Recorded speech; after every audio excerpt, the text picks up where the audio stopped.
Hey everyone, welcome back to Blurred Lines, Crime, Conspiracy, and the Truth Behind the Gossip. I'm your host, Ashtootrippy, and we are going to talk about a few things today, guys. This is our updates podcast, so be sure you guys are tuned in to listen right now.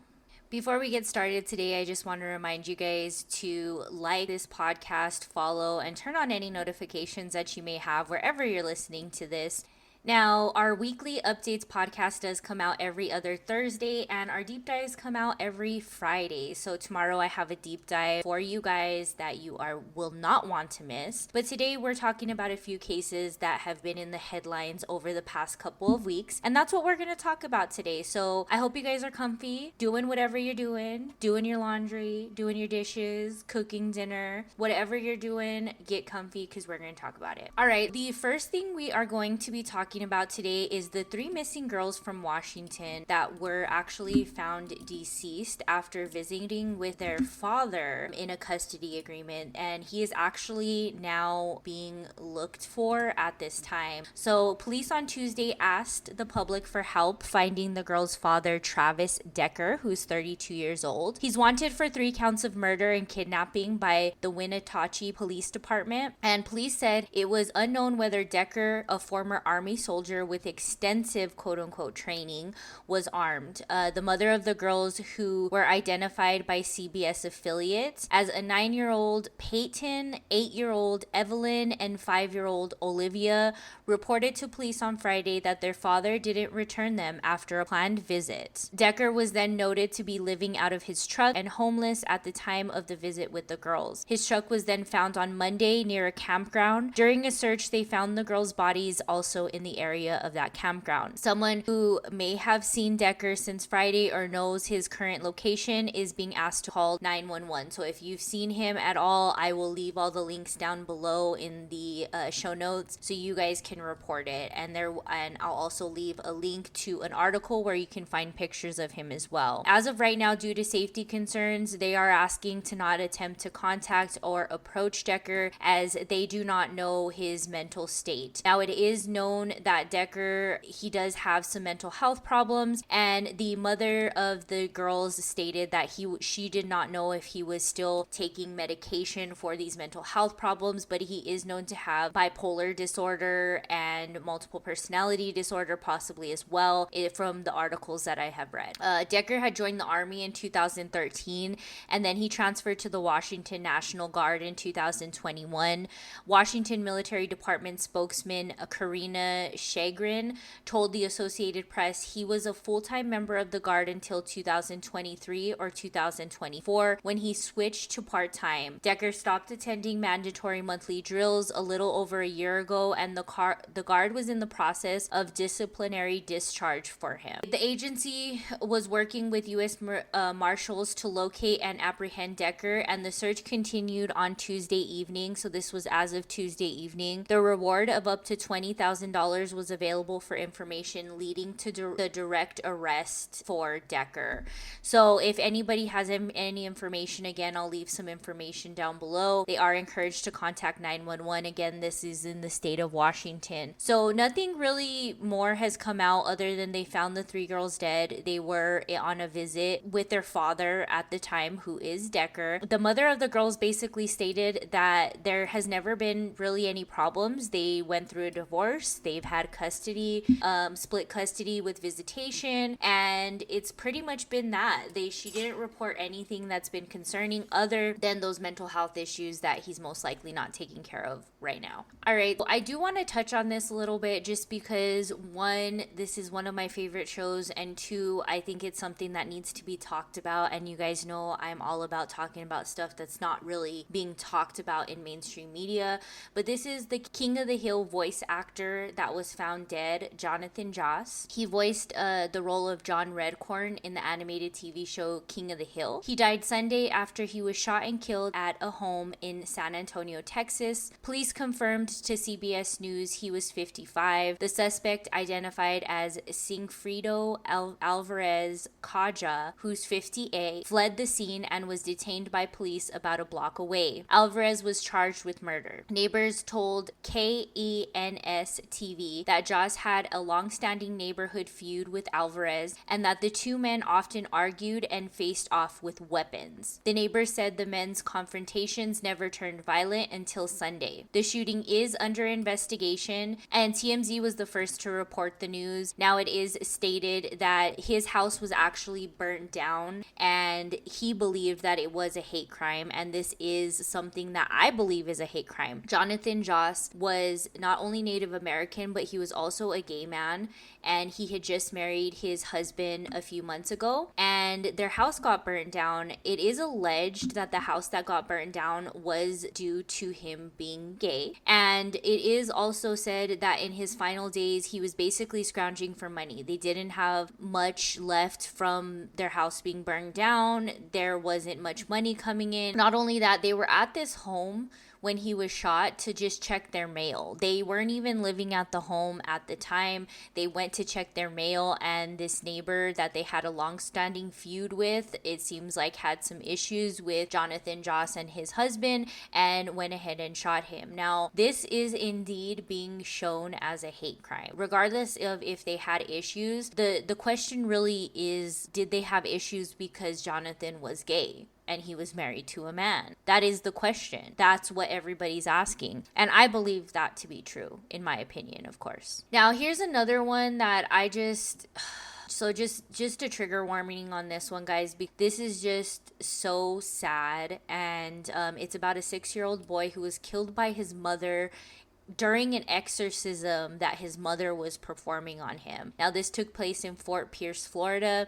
A 41-year-old mother is in custody on a suspicion of killing her young son while trying to, quote-unquote, exorcise demons from his body. Yeah, you heard that right. According to St. Lucia County Sheriff's Richard Del Toro Jr., on the morning of May 30th, school resource deputies requested a welfare check for a student, 6-year-old Ramiel Pierre, who had been absent since May 14th. An arriving deputy made contact with Pierre's mother, Rhonda Polynice. Per an arrest report, the responding deputy noted that the mother was behaving oddly and would not remove her sunglasses and appeared completely indifferent to the deputy's presence. Polynice reportedly escorted the officer to the child's bedroom, where he was found deceased on his bed and wrapped in fabric with only his face exposed. Other detectives subsequently responded to the scene and an investigation ensued. The arrest report alleges that the child's body was covered to possibly conceal evidence of trauma. According to Del Toro, Polynice last spoke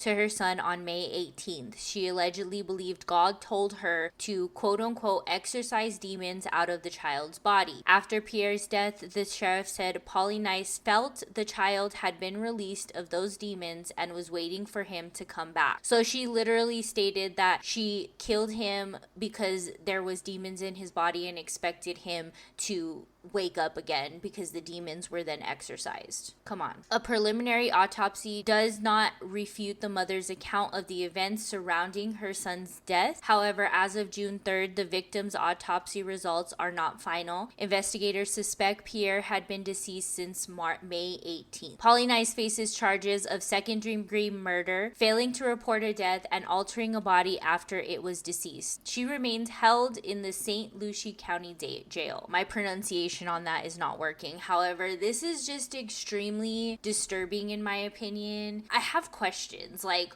what was there drugs involved? Because if you look at this mother, it looks like one, she either had some mental health struggles, or two, there was drugs involved. In my mind, as a person that wants to rationalize these things with children, especially because this was a 6-year-old little boy, there has to be something more to this. There has to be something that is not, we don't know the full story yet. I'm going to continue keeping track of this story because it's just so disturbing to the fact that a parent can think this way about their child. Like, what? Like, you really believe that not only your child has a demon in it, but then you also go as far as to believe that the demon you then exorcised as just a regular human being, and now you think your child is just gonna come back to life. That is disturbing on so many levels. So many levels.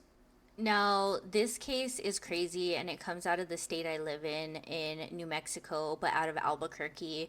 A 24-year-old man has pleaded not guilty to hitting a young girl over the head with a glass bottle and slashing her with it because she was in his way. Yeah, so according to Bernalillo County District Attorney's Office, on April 25th, an 8-year-old girl was reportedly looking for a water fountain in a restaurant when she crossed paths with Nicholas Sansosi. Sansosi allegedly broke a beer bottle over her head and slashed her neck with it. The victim went to the hospital and required 19 stitches. This was an 8-year-old little girl looking for a waterfall in a restaurant. On March 16th, the district's attorney's office announced a grand jury indicted Sansoso on charges of abuse of a child, resulting in great bodily harm, aggravated battery with a deadly weapon, and aggravated assault with a deadly weapon. Sansoso and the victim did not know each other prior to the interaction. Sansoso said he attacked the girl because she got in his way, quote unquote. Sansoso is in custody at the Bernalillo County Jail without bond as of right now. So can you imagine this? So this took place at a local establishment. It's a local pizza area. It's really cool. I remember going to this restaurant when I was a kid with my mom because it was just a really cool treat when we went and took a trip out and all this stuff. Basically, this kid was looking for a waterfall there. Restaurant is really eccentric and it's a go-to place. It's kind of like a place that kids can enjoy themselves and look around and all this stuff. And while they're doing that, I can see how they cannot notice that this person is actually just gonna take a bottle and like hit it over their head.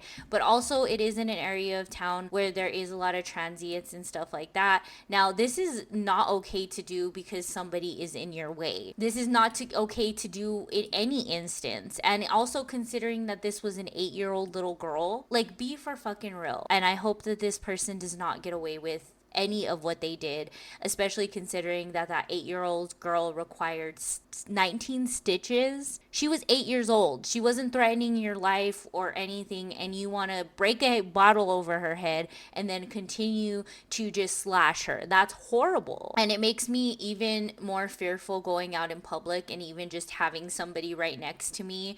I don't know how people are able to have people stand behind them, because every time somebody stands behind me, I think of instances like this. It's so scary. All right, so we're going to talk about one more before we get on to trash talk, because I have a few things to say about trash talk this week, and we're going to talk about a few things there. But out of Gaithersburg, Maryland, a man who killed his pregnant girlfriend and lived with her decomposing body is now sentenced. A 34-year-old man will spend the rest of his life behind bars now for killing the mother of his unborn child and a gas station clerk. So Montgomery County State's Attorney John McCaffrey announced May 30th that a judge sentenced Tory Moore to 3 consecutive life sentences in Connecticut with the deaths of his pregnant girlfriend, Denise Middleton, and their unborn child, and a 61-year-old Elu Wandimi. A jury previously convicted him of first-degree murder, use of a handgun in a commission of a crime, and illegal possession of a firearm in Windemu's death. I'm sorry if I'm not saying that right. A separate jury found Moore guilty of 2 counts of first-degree murder for the shooting death of Middleton and for the death of her unborn child. Middleton was just weeks away from her due date when she died. That's just atrocious. According to Montgomery County Police Department, on December 8, 2022, officers and fire personnel responded to the Dash Inn convenience store on New Hampshire Avenue and found Windemu with an apparent gunshot wound. He was pronounced deceased at the scene. Police said Moore walked into the store, grabbed some items, and got into a verbal altercation with the cashier. The dispute escalated into a physical fight, and Moore reportedly grabbed a gun from his vest and shot the store clerk. According to authorities, Moore lived across the street from the gas station, and detectives obtained a search warrant for his home. Inside, McCarthy said that officers noticed a terrible smell and discovered Middleton's mummified remains.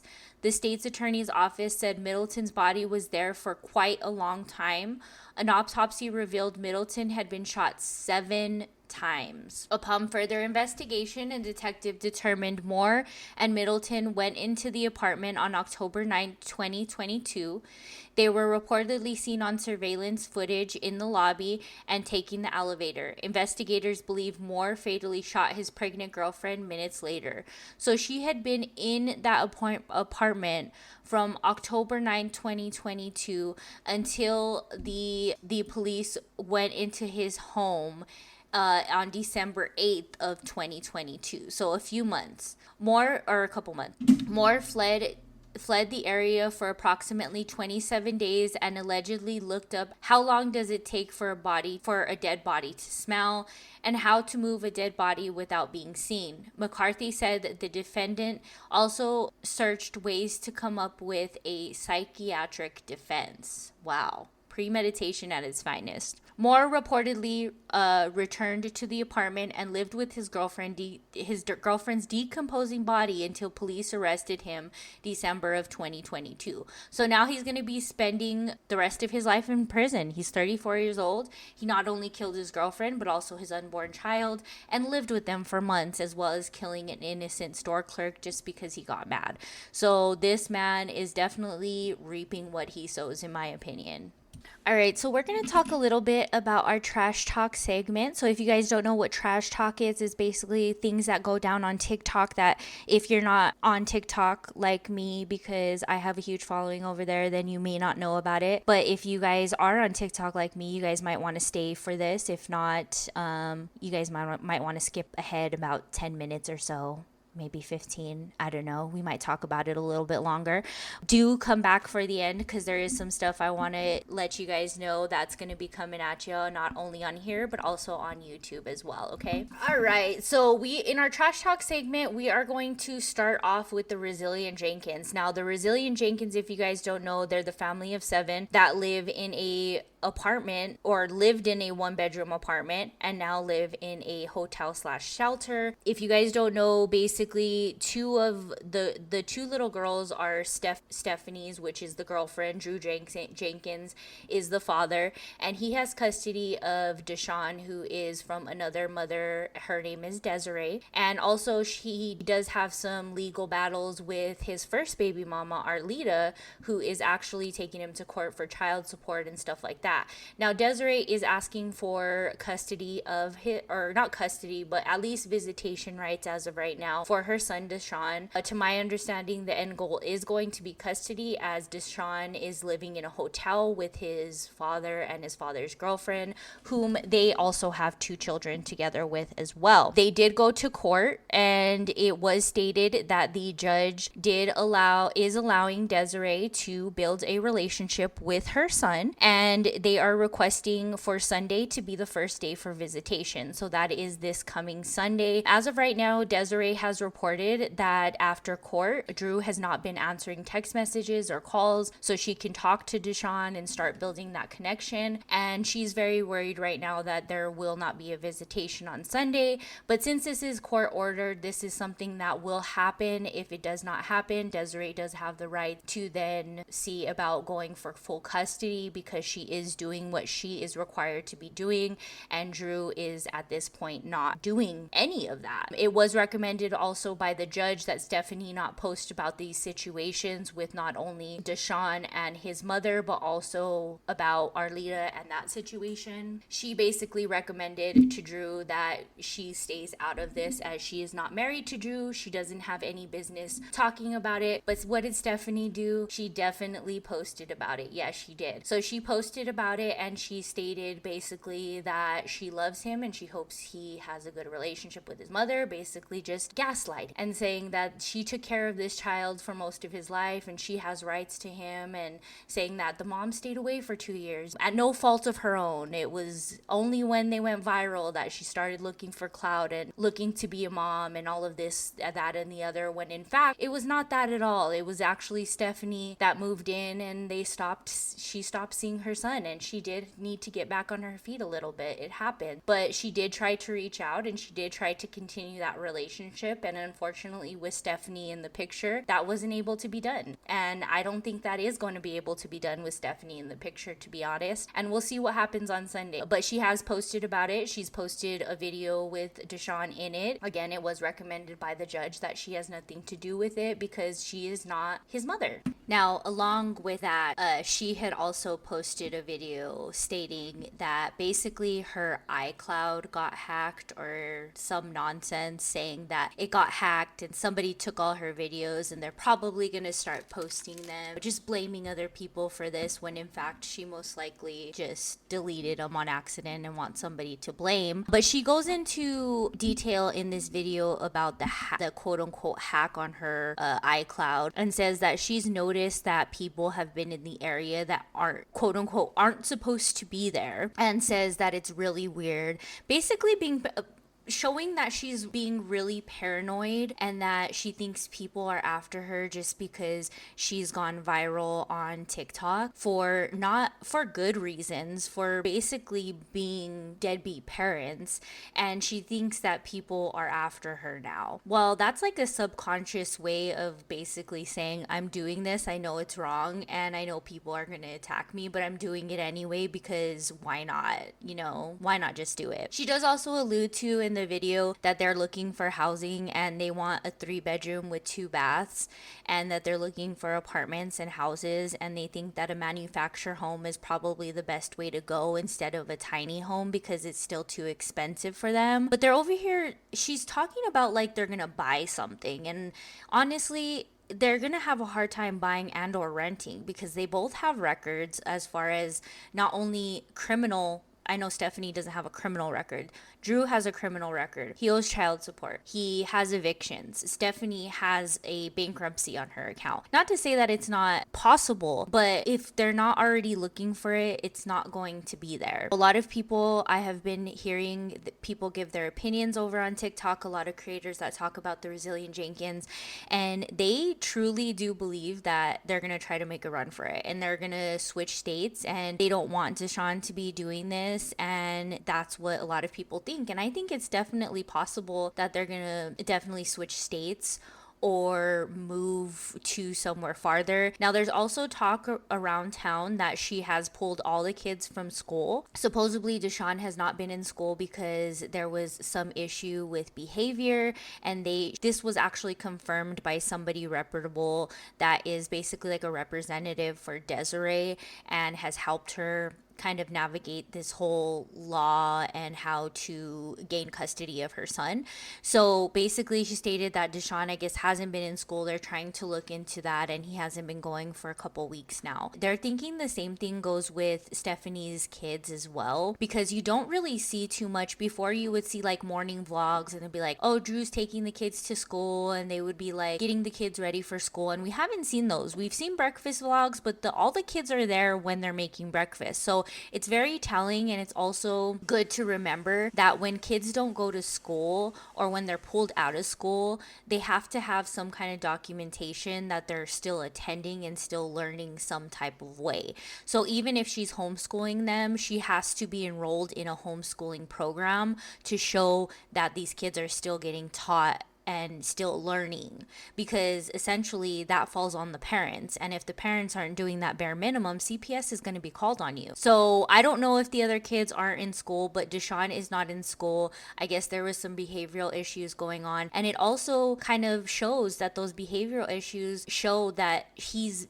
very rambunctious because he's in a motel with 6 other people and 2 babies. He's not able to sleep. There's a toddler and a newborn baby in that room. Can you imagine how much they wake up and how much noise is made? Also, considering that Stephanie and Drew seem to clean and cook and do all this stuff while their kids are asleep, it's very concerning, and I think the school district really does need to get involved. And I don't know how it is out there, because I know Oregon is really run down with not only homeless but also unemployment and child neglect and all of this stuff that is combined with everything. And I really hope that it's getting looked into, and I really do hope that CPS starts looking a little bit farther into it. These kids, them being in such a little space alone is triggering. And not only that, they have a little grassy knoll to play with, but with no toys. They have zero toys. So Stephanie will sit here and go live and entertain herself by going live and making money, but not want to pay attention to her kids, not want to talk to her kids, but then in turn wants to use them for her videos and use them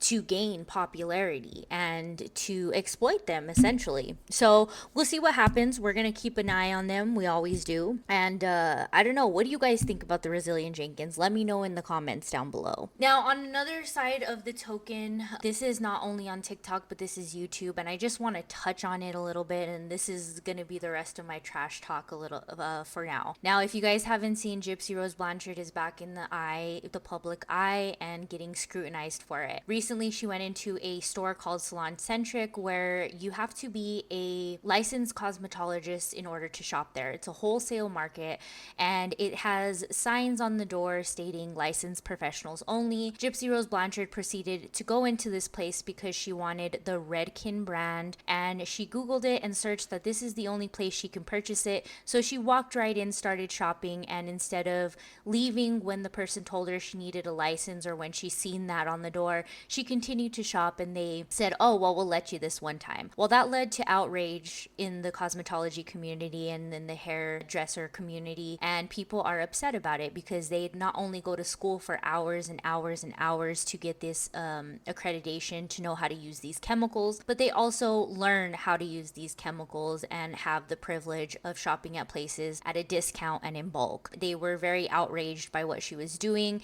It led to people in the Louisiana area calling not only the Salon Centric, but also the Louisiana State Board for Cosmetologists. And now Salon Centric is actually investigating this, and from what I've heard as of today, which is when I'm recording this, the employee that sold her these items was fired, and as of right now, Gypsy Rose Blanchard is banned from going to any Salon Centric, even if she does get a cosmetology license, which she has said in the past that she has wanted to obtain after parole. However, that will be a little bit hard for her if the Louisiana State Board of Cosmetology does decide that they will take action as well. It could prevent her from ever doing that, or waiting a few more years to actually obtain that, unless she moves. So she's been in the public eye. I actually went completely viral over it. You guys can check out my TikTok about what I had to say. It's also up on my YT channel. But I thought it was something to speak out against, because it's something she's essentially using other people yet again, like she did for her crime, to take a fall for her to do whatever the fuck she wants. Now, Salon Centric did come out with a statement and stated basically that this was a celebrity that was able to shop at their store. However, I do want to correct Salon Centric on that. She is not a celebrity. She is infamous for murdering her mother and manipulating an autistic man for over 2 years, and also creating an instructional video on how to do this to her mother. So she is not a celebrity in any way, shape, or form, and she has been on social media basically firing back at people and saying, oh, it's not a big deal, it's not a big deal. I even have people in my comments saying it's not a big deal, it's just hair dye. But at the end of the day, when you look at it in a sense where somebody could get chemical burns or they can inhale noxious fumes and things like that, it does become an issue, because then it becomes a lawsuit. And we know Gypsy Rose all too well, and she likes that free money. You know what I mean? But that aside, she also decided to deflect from everything after saying sorry, and also basically saying that wah wah, cry me a river, that cosmetologists and hairstylists are basically crying a river, and if she wants to use titles, she's a best-selling author. How is she a best-selling author when her book has like a 1.7 rating and never made it to any bestsellers, and I don't ever see it anywhere being sold? Seems like that book lost money, actually. Anyways, yeah, she's been doing that, but also she posted yesterday anti-cyberbullying, I guess you can say, propaganda. She wants to advocate for this. She wants to be the person that is changing the game when it comes to cyberbullying, even though she has a best friend that sits up on a panel or on her live for hours on end, not only making fun of people's looks but others. And she has responded to this. She said those are her friends, but they're not her problem. How does that make any kind of sense in any world? Anyways, I wanted to bring this up because my name was mentioned in that video. She said that she wants us to thoroughly think about if it's worth the temporary monetary gain. And I'm here to tell Gypsy Rose Blanchard that indeed it is, because it's not temporary gain, one. And two, my content isn't all about you, girl. So stop feeling so special about yourself. But my name was mentioned in there as being a cyberbully. And to all my followers that actually know me, they know that I am not like that in any way, shape, or form. I have other aspirations, including this podcast that I actually work for and do my research on. And I've been a part of social media for about 4 years now. And I kind of know what I'm doing. I know what I'm navigating. And I know what I like to talk about. And I don't ever talk about any kind of lies. Everything that I've always ever said has either clearly stated it's my opinion or clearly let you guys know that I have seen things or I have evidence, or not evidence, but proof of these things that I have seen, which some of them I'm not willing to share just because there's other people involved, and I think about the other people that have given me the information and don't want the information out there, and it's completely understandable, and I'm protecting them more than I'm protecting her. There's also been people in my past that have told me that I flip-flop. Sometimes I'm for Gypsy, sometimes I'm not. And listen, I do not hate the girl. I do not know the girl to hate the girl, and that's just who I am. But the things that she has did, the things that she has said have and are very concerning, and they show patterns. And me as a true crimer that listens, watches, lives true crime knows that patterns in crime is everything, and she's continuing to display the same patterns straight out of prison than what she was doing with her mother. So I will continue advocating for the truth is what I'm going to do. That's what I'm going to do, is advocate for the truth. And if people have a problem with it, they're going to. But at the end of the day, when you say my name, people are just going to look me up and see what I'm about and absolutely love me. And that's on you. Anyways, I hope you guys enjoyed this episode. I know it was a little bit shorter than most of them, but I have been really slammed with doing a lot of things at home. I've been spring cleaning and doing decluttering and all this other stuff, as well as working and taking care of my family like usual. Hope you guys enjoyed it, and don't forget to subscribe wherever you're listening. Also, I just wanted to remind you guys, I am going to be uploading brand new videos only to my YT channel, so be sure you guys are subscribed. I hope you guys have a wonderful rest of your day. Stay positive, stay awesome, and we'll talk about it next time. Bye guys.